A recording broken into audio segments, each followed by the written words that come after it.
first it was Stephen Frears, and this is the 5th time I've worked with him. And then we had such a wonderful time with John Madden doing Mrs. Brown, and then to suddenly find out a whole area of Queen Victoria that we didn't actually know about.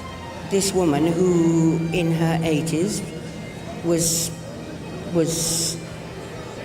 a bit sad and desperately concerned about, her friends all dying, and surrounded by a rather formal court, not getting on with her children.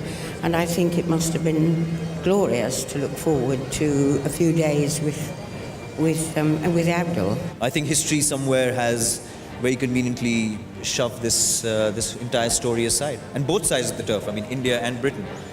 It's sad because it's a very important chapter and phase in Queen Victoria's life. I mean, the last 15 years, this man taught her Urdu. He was a teacher. He was a friend. It was a very intimate relationship. I think he ticked all the wrong boxes. He was Indian, he was brown, and to top it all, he was a commoner. He wasn't even a prince, no string of pearls, nothing grand. But this is this bond, and she likes him, she learns from him, she gives him land, titles, every award that she gives him. They hate him more. And they try every trick in the book to get him down, but they can't. Bertie, in this role, he really didn't like his mother. This is true documentary that Victoria and Bertie did not got a mother and son. You could say it's hatred. He wanted to be king. He wanted to be king. Could she please stop being queen? And then can I have the ball, please? It's really like two children in a way. It's like two siblings rather than a mother and a son. But he was not brought up in a great way. He only saw his mother and father 15 minutes morning and night. He was not allowed to meet with other boys, hang out with other boys. So he went off the rails, I think, in his teenage years, and he never got back on them. I first heard of him because I was researching a book on curry, and I knew Queen Victoria loved her curries.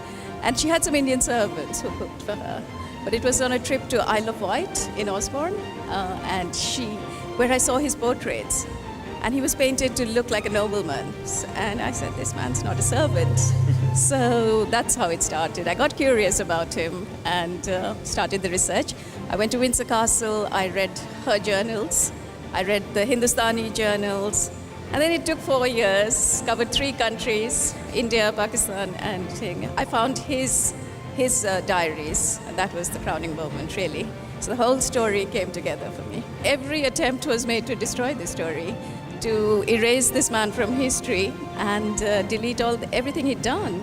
He taught Queen Victoria Urdu. That's a big deal, and she learned. She was fluent in Urdu by the end of it. 13 years she spoke in Urdu, she wrote in Urdu, and I think it's something people need to know.